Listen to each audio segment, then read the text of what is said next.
You're watching Next Pitch, the student athlete playbook for parents raising tomorrow's athletes. Hi, Anthony Leverett here, host of the Next Pitch podcast, and I am joined by Hannah Huesman of Mental Sweat. We are over halfway through our series on mental training, and we're covering a whole bunch of different topics and talking about how they relate both in the sports world and then how to transition that into corporate America. They have been fascinating for me. I hope you've enjoyed them. And today, Hannah, we are going to talk about time management and prioritization. First of all, thank you so much for joining us. For those that are watching, we also have Blake Huesman with us, just turned 1 year old. So thank you, Blake, for joining us. If you're listening, you're missing out on an adorable 1 year old little girl. But thank you, Hannah, for taking the time. I know you're busy and you've got other, obviously, responsibilities. So thank you for being here. That's okay. Time management, eh? That's right. So time management, we've got, we dealing with young people. I think, you know, I coach collegiate athletics for 19 years and then have done some youth sports stuff. And I think it is such an important lesson that sports can help teach young people. Most young folks are a disaster at managing their time. And I think even more so now with all of the social media and access to phone and things just kind of get, as my wife calls it, bed rot from just staring at their phones when they don't have anything else to do. How, as a parent or as a coach, how do you talk about with young people how to better manage their time and the importance of that and learning how to do that? Yeah, I think it's hard, right? Because and when you're an athlete, especially when you're an athlete, you're kind of told what to do, when to do it your whole entire life. Like we see this even until you get out of college. You're like, you get your first dose of freedom and you're like, what? I remember when I graduated finally from playing 4 years of a collegiate sport, then I go to grad school and I'm like, nobody's making me work out. I don't have to get up. I mean, I'm still taking classes, you know, but it's like Tuesday, Thursday classes, you know, like it was wild. Like it was the first sense of freedom. And I had to learn how to do that. And so I don't think it's necessarily like the worst thing that we don't have that, just because it is so rigid. Like you go to school, if you could play sports, you're in practice and you get home and there's only a couple hours, you got to eat, do homework and go to bed. Like, it's like, there's not a ton of time for just like, what do you want to do today? You know, and then you're playing games and all that. So I don't think it's naturally a skill that anybody has to develop from a young age. And so it makes sense that when they get to an age of where they do experience a little bit of freedom, that they don't have the skills to do it. So I don't think it's a knock on anybody per se, but it is something that like, okay, how can we talk about this? And honestly, to me, you can't have this conversation without coming back to what are your goals? What do you want to do? And this is where it gets hard, because when you talk about, and maybe why time management is such a difficult topic, is because when you talk about it, you talk about sacrifice, right? Because if you want the goal, then your time management, your priorities have to shift. Like my dad, that's how he raised us. What are your priorities? Always, well, does that match your priorities? And you're like, no, I want to go to prom, but there's a tournament. Well, then you got to go to the tournament, right? I missed prom, like, and all those things. And so it's maybe that's where the conversations get harder, or like, you know, I could do 15 minutes of visualization tonight, but I would love to just check out. I've been doing homework and I just want to scroll on TikTok for the rest of the night, right? Like it's so understandable, because typically the stuff we have to be like managing our time for is for long-term gain. And the other stuff is like those quick dopamine hits. That's the short-term gain. So it makes sense that it's a hard conversation. And if you're listening to this and you're struggling with it as a teenager, or if you're listening to this and you're a parent of a teenager and you're struggling with it, like it makes sense. It makes sense that this is a struggle. This isn't easy. But that's why we're going to talk about it today. So I have one. I have a multi-sport athlete, right? Yeah. I've got a multi-sport athlete that is fully engaged in school, football, basketball, track, has a social life, and is a disaster at managing, he's going to hear, he's going to listen to this because I make him listen to all the episodes that we do. He's going to hear this and he's going to get mad at me, but he's a disaster at managing his time when it comes to things outside of getting really good at playing football. He is amazing at that, right? And I think a lot of parents experience this. It's his priority. It is his priority.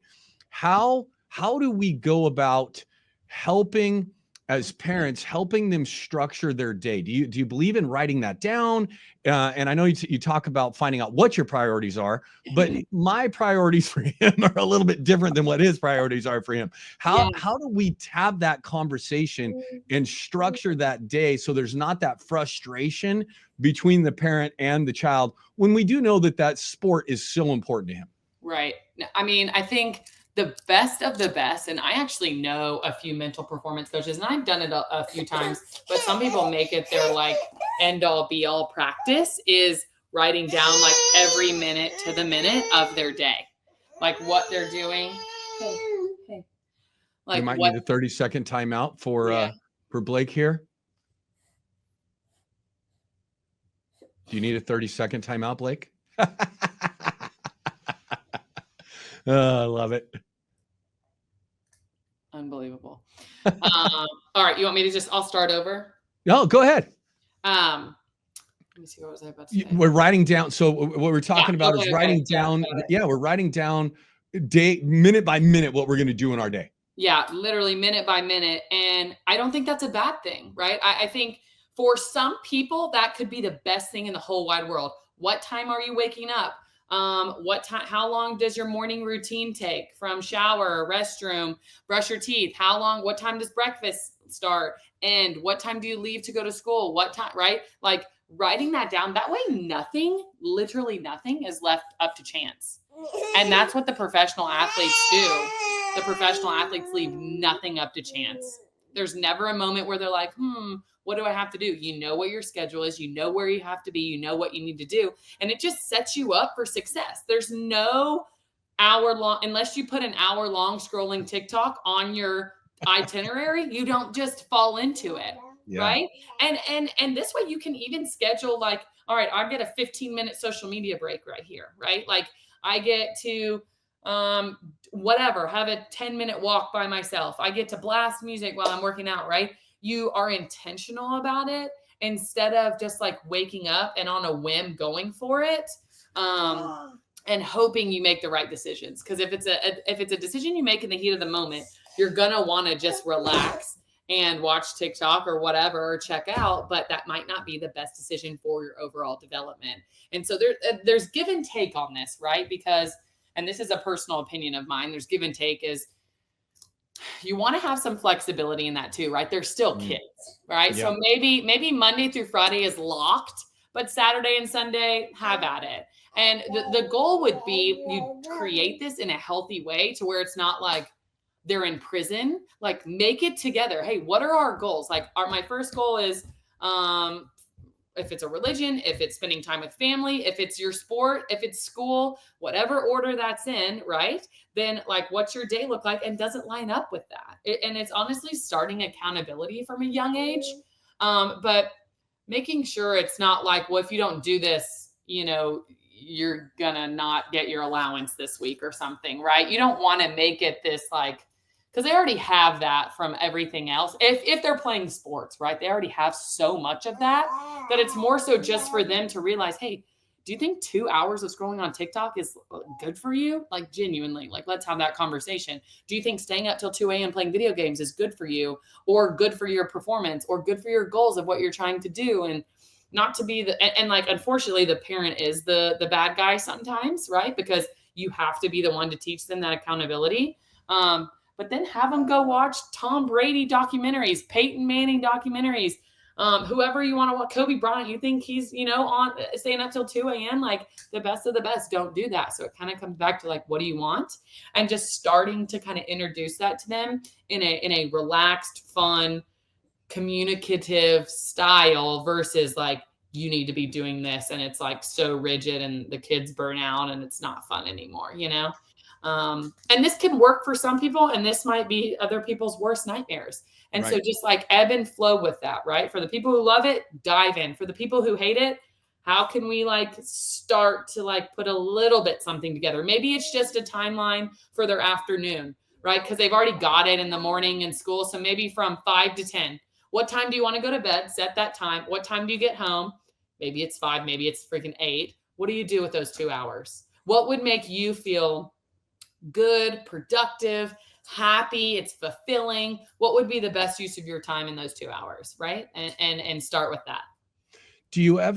Have you ever done, asked a young person that you've worked with or groups to log their time before you start doing time management with them, to kind of, hey, I want you to keep track of, like we do with what we eat, right? So a lot of people like Totally. to figure out how to eat healthier. You look at all the junk you put into your body. You're like, oh my God, what did I just do? I need to make a change. I need a salad every once in a while. Do you ever have people in this time management conversation just say, okay, before we start building a schedule for you, I want you to look at everything you do. So this week we're going to log everything you do, and then let's take a look at it and see if that matches your priorities.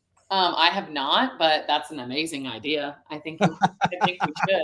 I think we should. And I think you got to say, hey, just do life how you normally would, right? Like, don't have to change anything. You don't have to change anything, but we really want to see like what you're doing and how it's going. Just to give us a solid base, which is what I'm constantly asking people to give us, like foundational points. Hey, like give us a foundation so we know where to grow, right? It's not to judge you or anything, but like, let's just start doing this. And the chances are like, that's an awesome self-awareness building exercise, right? Like, exactly.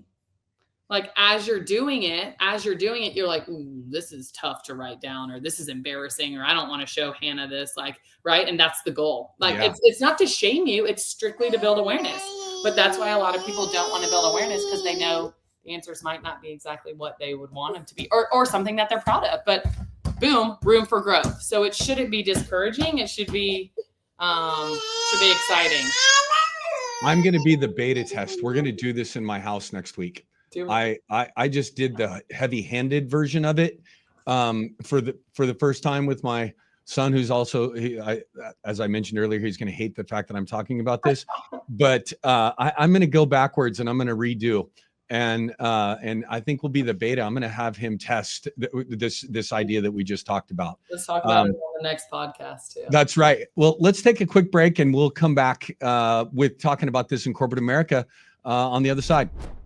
All right, Anthony Leverett's back here, host of the Next Pitch podcast, and we had a unique situation today. Hannah, you had your daughter on with you, and we had to take a break mid-show.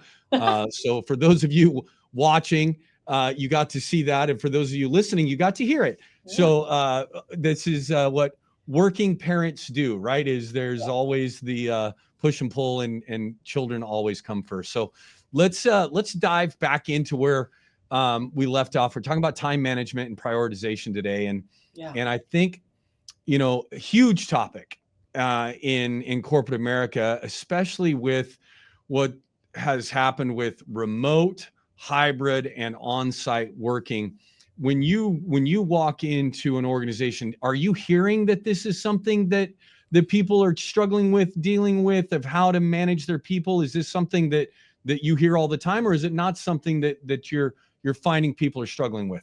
No, it's all the time. Okay. And I would say even more specifically, it's time management, but it's also people delaying things and saving it for the last minute to do it. I can't tell you how many times that's been brought up of like, why do I want to do that? Is it a bad thing that I do that? Should I fix it? I've been told I need to fix it, but like, what are the pros and cons? So it looks different for everybody, but it's always one of the very popular conversations that is being had.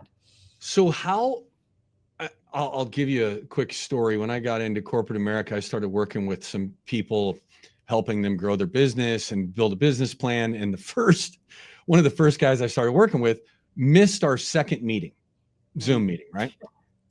And I text him and I'm like, hey man, you missed our meeting. And I'm sitting here waiting for him. And he's like, oh my God, I've completely forgot.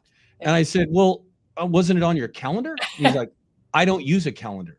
And to me, that was like this aha moment. And then so I started changing when we brought people on. One of the first things we did was find out if they knew how to use a calendar, and then helping them figure out how to. And it was remarkable. Like, to me, not having a calendar would create the biggest amount of anxiety in my life that I can imagine. Other people are fine with it, but I still think there's stress involved in that. So as you're dealing with leaders that are struggling with their people and time management, what are the suggestions and conversations that you're having with them to help promote prioritization and managing that time so they can be more efficient?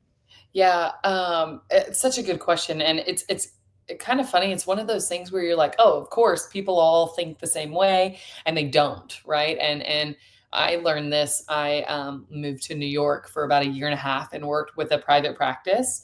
And in New York, at least my little bubble, that in New York City where I was at, like everybody expects you to be roughly 45 minutes late to everything because of traffic, subway, whatever, you name it. And I'm from the South, and I'm from like, if you're a minute late, it's the most disrespectful thing you could ever do to anybody. Right. Yeah. And so I'm always 30, 45 minutes early.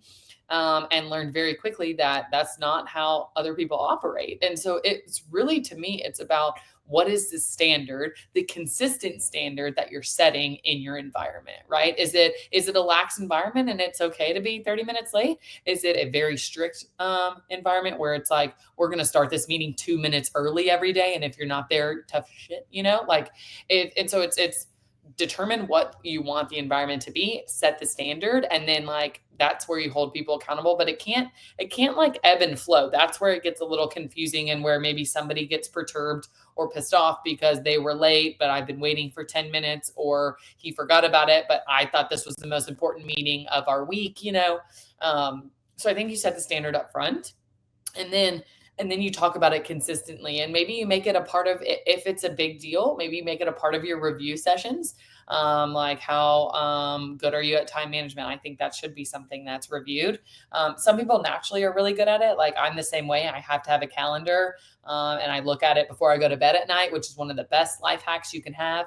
Before, like some people like to wake up and see what's on their day, but I literally need to like plan it all backwards, and I can't go to sleep if I'm like, wait, what's first, that meeting or that? What do I have in the afternoon? Who do I have to talk to, whatever. And so I think it's really important even the night before.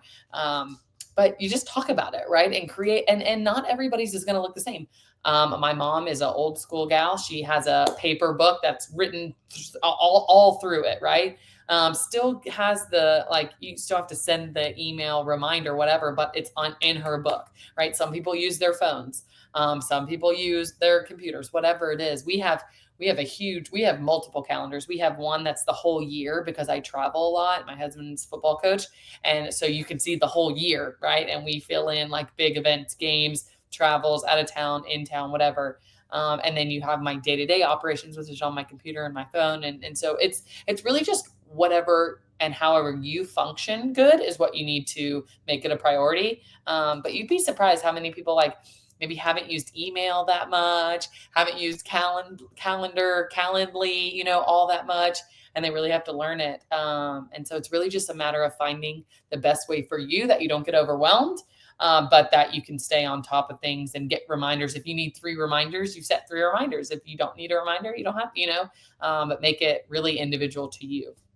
Yeah, what you just said at the beginning of this was resonated deeply with me. I had to apologize to many of my players over the last few years when I was coaching. If you're not on time, or you're not early, we're leaving you. Like we left the National Player of the Year, had to get a cab to the game because we left him behind. Uh-huh. And so and you tell them, if you don't learn how to be on time, you're not going to make it in corporate America. Well, then I leave the world of athletics and I get into corporate America, and literally 1% of my meetings start on time. It's still one of those things that just drives me insane.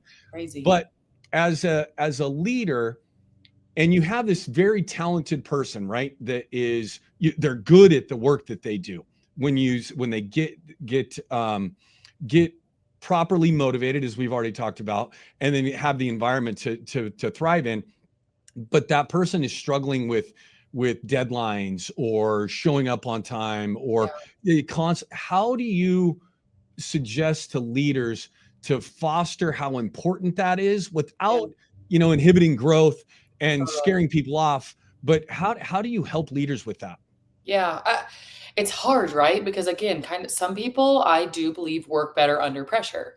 So somebody might produce something unbelievable if they know they've got a deadline in 24 hours versus 24 days, right? Right. They might wait until and to me that can stress out upper management, right? But I think if you are clear in, okay, we have to have the rough draft by this date, then if that means you start 24 hours before that date, fine, but it has to be to me by this time. Like we can't be a minute over, and just stress the importance of that because I think it's people work differently and that's okay as long as it's not impacting other people in a negative way. So if you tell them it's due at 5 o'clock tonight and it's 4:50 and it's not to you, you can't say anything yet, right? Yeah. It's gotta be now 5:01, then it's like this is unacceptable, right? This is where like there has to be some kind of negative consequences because maybe other people are relying for you, right? There's usually that's the problem, right? There's usually somebody's waiting for you to finish one thing and then they get to do their thing and then it keeps going. And if one part's delayed, then it's a ripple effect. Um, and so you have to think about that. But so it's twofold, right? It's the person setting the tone has to understand what the guidelines are and boundaries are, but let people do what they do. And then on the other end, it's like if you know what the ramifications are, you know there's going to be consequences if you don't get it in by this day, and you want to wait until it's 24 hours because that's where you do your best work, but you're panicking. Then like you have to start to understand yourself a little better and realize, am I actually doing my best work? If I am, then it's just going to come with higher stress, higher pressure. If I'm not, then how can we make this a little bit like ease into it? Because I've had clients who we've spread something out over a couple weeks, and they're like, I feel like I didn't even do great work because I'm kind of like half in, half out, not really locked in. And so we kind of experimented with a little bit and found a happy medium for them where it was like, maybe if you have 24, maybe it's 48 hours, right? Where you pretend the 24-hour deadline is 24 hours ahead of it. Mm. And that way, if you linger an hour or 2 minutes, it's okay. You actually really have to. So it's kind of like just setting the deadline a little bit ahead of when it actually is. I found that can help procrastinators too. That way, if anything unexpected, right, plan for the unexpected happens, you're still sitting pretty and not SOL. How do you, and maybe you haven't, but I assume you have worked with organizations that have this hybrid model going now, right? You got some people in the office, some people remote, some people Yeah. they're part of the time, some people not part of the time. Yeah. Accountability for time management is something that I think is critical. Yeah. How do you manage that as a leader when not everybody is working in the same environment, and make sure though that everybody's getting done so the whole is able to function? Right. I mean, I think you just nailed it, right? To me, it comes back to, are they doing their job? Some people work really, really, really fast. Like some people just like can lock in and do, and like their brain goes fast. You can tell people who talk really fast, their brain fires really fast. And it's not a good or a bad thing, right? Some people's brains fire slowly, but they're way deeper thinkers, right? And it can be a strength.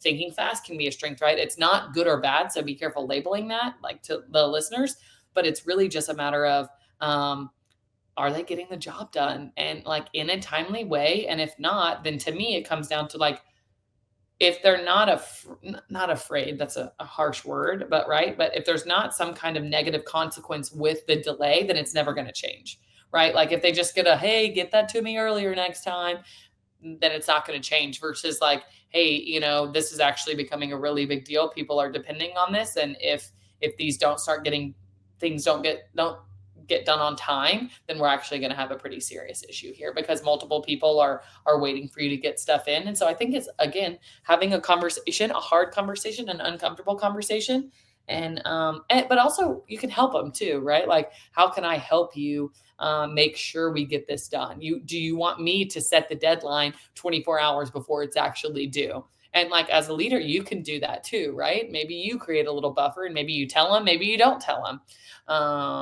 And maybe give yourself 24 hours in between when one person needs to be done and the other person needs to get it. I don't know. But work with them. And because most people who are procrastinators know it. Most people who show up late know it, but they might not think it's as big of a deal as you do. So again, it comes back to like, what's the standard you're setting? And that's just what it is, right? And that's what I learned when I was in New York. I was mind blown, and like I would show up and come in 2 minutes late, sweating, and they're like, half the office isn't in there, and I'm like, Yeah. what is going on? Yeah. But it's just a different standard that's being set. So just being clear on that, and then again, there has to be consequences if the standard isn't met. If there's not, it's never going to change. People aren't going to adapt or adjust accordingly if it's just a slap on the wrist, right? Um, yeah. Yeah. I think that's so critical because we've talked about this before. It's really important for people to understand what you stand for, but it's far more important that they know what you won't stand for, and keeping that list very small and not getting your job done because you aren't managing your time should be one of those things that you won't stand for. Or being a good teammate, right? That's what we were talking about. Like, be a good teammate. If you're a good teammate, you don't turn stuff in late. That's right. You know?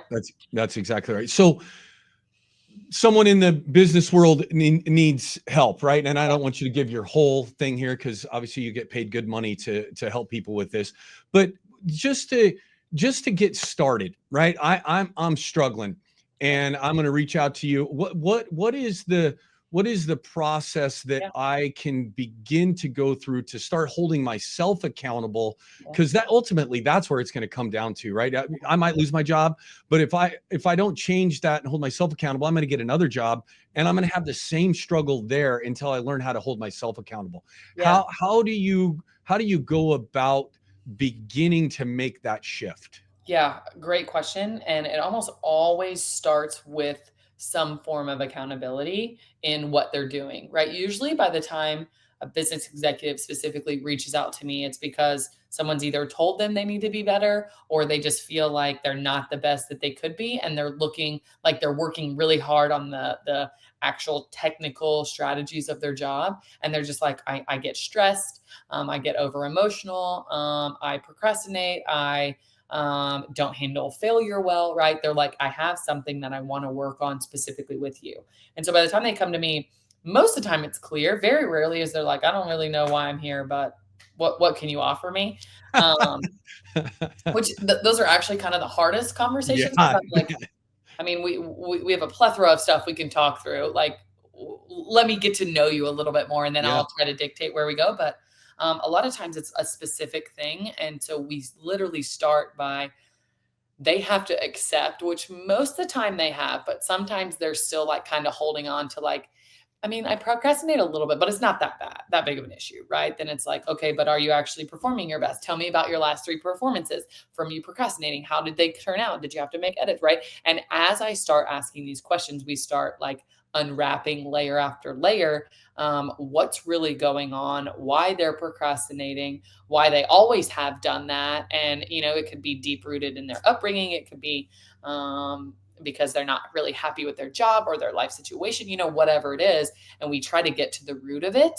We don't just try to say, okay, let's Google how to not procrastinate as much, right? And like, that's fine. You can do that and maybe get a few things to like give you an idea of what you should be doing. But the reality of it is we got to figure out the why, right? Why is this who you are? Is it a good thing? Is it a bad thing? Are we still productive? Is it helpful? Is it hurtful? Right? We do a lot of exploring about who you are and the performance that you're doing, and where are the gaps we can get better at. And sometimes they're exactly what you think they are. Sometimes it's like, okay, if you procrastinate a lot, maybe you lack awareness that you're even doing that. So let's go back to square one on like building your self-awareness on who you are. And when you're at your best, are you procrastinating? No. Okay. Then you're not a procrastinator, right? You're just procrastinating, but that doesn't make you a procrastinator. And so it's really a lot of exploring, and it's pretty cool. Once we start, like, it's my job as a really good mental performance coach to ask good questions, right? If you go meet with somebody and they're a mental performance coach and they're not asking you a bunch of questions, then something's wrong, right? Like, they're just telling you, this is how you build confidence. This is how you do this. This is how you do that. There's more issues in that conversation. I always say, if the talk's going well, I barely talk, right? And the other person's doing most of the talking. The client's doing most of the talking. So we just do a lot of exploration and then take it from there and cater kind of the plan towards that. But we usually stick with one thing in the beginning, give them one thing. Okay, you got to start working on this, whether it's tracking procrastination, tracking when you feel stressed, tracking when you feel, and how that makes you feel. I usually leave them with some kind of a prompt to think about every night. Debating depending on what we talked about, for them to do self-reflection at night. And I tell them every time, I'm like, this isn't for me. Like, this is so we can have better conversations. Like, the more you invest in this and do this, the better our conversation's going to be. If I see you in a week or 2 weeks and you're like, oh yeah, I didn't really do it, then there might be crickets in the call, right? Because I can't read your mind. I think I can sometimes, but I can't. And so you got to do the work, and it's a lot of accountability because nobody else can do that kind of stuff for you. So it's a lot of exploration, and then putting the homework in their back pocket and letting them go do it and explore and keep going and see where that takes us. I'm interested to see what you think about this. I really believe we've talked about a lot of different topics on the show, but like performance anxiety, Yeah. stress management, setting some goals and being afraid of not reaching them. My gut tells me that time management is a huge part of eliminating some of those other things, right? And you can want to get rid of all of those things that we've talked about that create negative performance for us. Yeah. And I am a firm believer that if you don't manage your time, those things are going to pop up and you're going to be stressed. You're going to have performance anxiety. Being able to manage and structure your day, Yeah. your week, your month, your year, and having that time management in place will help it grow those tools and those things that you're trying to work on eliminating in your life. No doubt. And I've been working with a client for about 6 months now, and he's a business executive, just branched out doing his own thing. And it's literally almost all about how he's managing his time from he's like knows he's really productive in the morning, and come 3 o'clock, he's like coasting. And so we were like, what if instead of when you wake up and you answer the little easy emails, what if you save the easy emails for 3 o'clock? Right? That are just like mindless emails, right? Boom, you have your 3 o'clock task. When you're locked and loaded in the morning after your workout, after you do something for you, then that's when you eat the frog, right? We've heard that expression. And it was like, whether you have 3 frogs to eat that day or 1 or 20, right? We're going to try to do all those in the morning when you're fresh, attentive, locked in, no distractions, boom. And then as the day goes on, right, he knows his focus decreases. So we literally created a whole schedule for him to flourish. The hard part with this is his schedule flourishes day to day. So fluctuates day to day. So it's like, you have to understand that maybe Monday is a hard day. Tuesday, you barely have anything. And maybe the only objective on Tuesday is to do something for you. So we were even scheduling golf days for him, right? This is okay. I need you as my mental coach. You're scheduling golf days. Yeah, we were. But that's the thing, right? It goes back to working with your teenager, right? Like, if you're going to schedule them, like, you have to, because one of the things he was like, I want to bring enjoyment back to my job, because he had lost that, because he was like just grinding it out like we all are. And he's like, I feel like I'm not enjoying much of what I'm doing anymore. And it's like, what if you're searching for joy in the wrong places? Like, what brings you joy? It's golf. Like, if you get out and golf once or twice a week, are you going to be in a better spot? He's like, probably. And I'm like, okay. And that doesn't interfere with family time, right? Family time was important. Him having a hard stop time at 5:30 was like the most important thing of his day. We also scheduled a daily meeting with himself. That is like a non-negotiable. Imagine you have a meeting with the CEO of an executive company that's going to offer you a lot of money to do whatever it is that you do. You're not going to be late. You're not going to cancel. You're not going to reschedule. You're going to be there. That should be the meeting standard you have for yourself. It could be a 5-minute meeting, but it's just like a check-in. How are we doing? What are we like? Whatever you want that meeting to consist of. Do you have that meeting every day? Every day at 8 o'clock, you meet with yourself. Cool. Amazing. Right. And so it's like those little things that like you think don't matter, but then you look up and 30 days have gone by and you're like, I'm burnt out. I'm tired. I haven't done anything I enjoy. I'm just chasing emails every day. By the time 3 o'clock comes every day, I've left the big thing towards it, right? It's all jumbled, and you're just not your best version of you. So it's such a deep understanding of you and what you need to be the best you can be, if that's the goal, and then creating whatever that looks like. It's hard because it's not cookie cutter for everybody. Yeah. But once you figure that out, and he did, and then he travels too. So then we had a different schedule for when he's on the road, because it's like expectations change when you're on the road. So don't hold yourself to the same expectation. But now we have a different expectation. So now if you're on the road, maybe you have later nights. Can you still get up in the morning and get some sunshine early in the morning, right? And things like that. So it's really just ebbing and flowing and understanding who you are. But it's been fascinating because we've had, I don't know, 15, 20 sessions, and majority of them have been on how's it going, time management, figuring it out. And it's been really cool to watch. He feels better. He's producing better. He's making clear decisions on what's important and what's not important, right? You don't put a non-important task in the beginning of the day. You know what you can push off, you know what needs to be at the forefront. Like, it just helps create clarity. And so I love this. So before you can manage your time, what I'm hearing is before you can manage your time, you have to dive deep into what the priorities are for you and your life and your job, and really dive into what is it that I need to get done, not just from a work standpoint, but from all just a holistic approach to everything you do. Then once you have that done, then you can really put the time management plan into place. 100%. But Okay. you have to understand you, right? You can't just, let's set a really great schedule for you, but maybe that works for you, but maybe that doesn't work for me, right? And maybe some people need a 2-hour lunch break so they can work out in the middle of the day. Some people need to work out in the morning. Some people love an 8 p.m. workout, right? It's like, it's just all about knowing you. And when you're the most productive, which takes time to figure that out. If you don't know that, you got to figure that out, right? And obviously, like, this is very corporate focused because it's hard. Like, that's the hard part about middle school, high school, college. Like, you don't really get a say Right. in when you got to be productive at your 6 a.m. lift and at your 4 p.m. practice. And focus on the classes in between, right? It's hard. It's a totally different world. But this is for people who have the ability to set yourself up for your success and your schedule. Like, it's so freaking important. And I guarantee if you tried this, if you locked in for 30 days, I think you'd see a pretty wild difference. And like, explore a little bit. Like, if you're like, I don't know where to start somewhere. If it works, keep it. If it doesn't, trash it. On to the next one. Like, stop waiting to create this perfect whatever 12-hour schedule for your day, and just start with one thing. Like, commit to working out at the same time for a week. Like, see if you can do that. Like, it's such a simple task, but it's so hard. But if you know that's going to benefit your focus, your energy level, and your joy, then you have to make it a priority. That's the problem.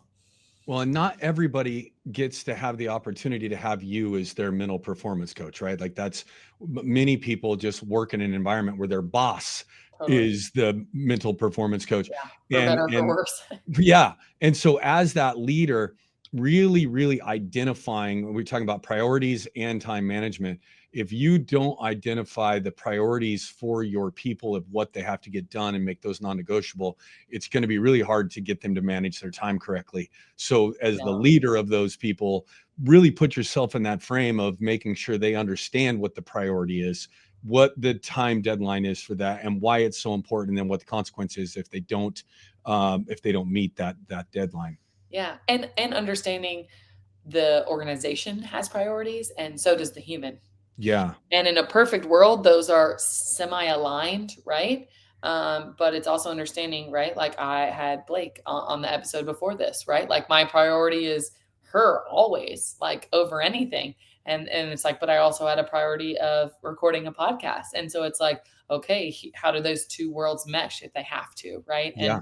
And I think it's remember, when you're in a leadership position, to understand that there has to be flexibility in those, but you have your priorities. And that's the hard part, right? The person sitting next to you might have completely different priorities. And so it's just a nuance of understanding, getting it done, what's important, what's not. And then, like, as a whole, there has to be priorities too. And you guys, if you want a culture, a organization to work well together, we all have to be on the same page from the organizational standpoint of what are those priorities. I'm glad you said that, because as you were talking, I was thinking alignment, right? We have to figure out Yep. how to get alignment from what the top of the food chain wants and the bottom of the food Totally. chain, for lack of a better term.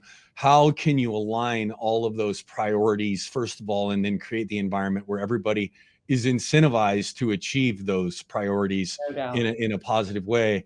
And figuring out how to go back to our previous conversation, how to motivate people to achieve those priorities in a positive manner. Yeah. And it's again kind of comes back to just having the conversation. Have the conversation about it and see where it goes. Yeah, and it's a beautiful thing in both sports and business when everybody is aligned to a common goal. Oh my And God. if you can figure out how to do that and prioritize what that common goal is and get everybody to buy, it's just hard, right? Totally. We in basketball we say 5 playing as one, right? And Yeah. football it's 11 playing as one. Like everybody functioning as Yeah. one unit with different sort of goals and priorities in their lives, but So hard. figuring out how to create alignment as a leader for your people will be is it just makes for a fun place for people to show up. No doubt. And people, I think deep down want to be a part of the greater good too, right? Yeah. If it's something that's worth being a part of, right? Yeah. If you like the team, you're like, I love being a part of this team. I love being a member of this. I love being a contributor to this. Like I want to be here. I want to show up every day, regardless of what that looks like. Like that all kind of comes full circle, right? Versus like it's all jumble, it's a mess. People have different priorities. Why would I care if you don't care? Like it's the Right. same thing on this podcast, right? Imagine if one of us didn't give two shits about this podcast and the other one did, right? Right. It's like that'd be horrible, right? Like It it would just be. right. It wouldn't work. It wouldn't happen. We would have filmed one episode and been like, all right, this isn't going to work, right? And so Yeah.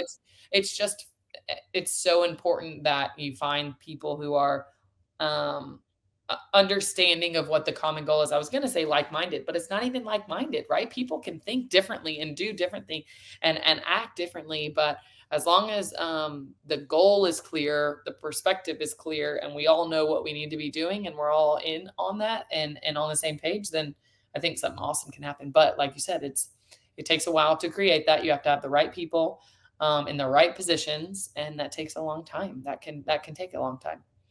I think we And you got just to get rid of the bad people fast too. that's right. And those are the hard conversations, right? Is No doubt. take time to hire, quick to fire. And but the idea of creating alignment is critical to success in any organization, whether it be a basketball team or a company and a team or a division Family. within an organization. Family, right? And yeah, and I think, one of the things that and I think to be really true is if you're struggling to find alignment in with the team, let's say you're managing a group of 20 people and you're trying to get them all on the same page, take work out of it for a minute and use philanthropy. Find something that everybody in that group is passionate about and get them all aligned on that, something separate than the project that they're working on today, and Yeah. figure out creative and unique ways to get that group of people to come together on something else Love it. and then come back to the work and the alignment that you're trying to get in the workplace. I think being able to use those kind of creative thought processes for growth when within your organization will help you with all the other tasks that you're trying to get them to get done. Yeah, it reminds me of like, and it can be the funniest, silliest thing, right? Like they do a huge during spring training is usually February, March. So they do huge March Madness bracket Yeah. competitions. Like, Yeah. and it's massive. Like they kick the coaches out, right? They put a lot of money, right? Because they make good money, right? They do all the Yes. things, the squares, everything, whatever. And it's super cool, but it's like a team bonding thing, right? And I think we overlook that. I'm actually having conversations with an organization right now about how they've got the talent, they've got the X's and O's, but they lack the like team cohesion, like really close knit. And it's really hard. Like it's really challenging conversations because it's like, oh, go to a ropes course and bond, like it's like in theory, yeah, but it's so much deeper than that. And having to figure out what do we stand for? Where is the alignment? Like we've got it, and so helping them kind of navigate and figure that out is a whole hell of a lot more challenging than most people think. And that's just raw and real.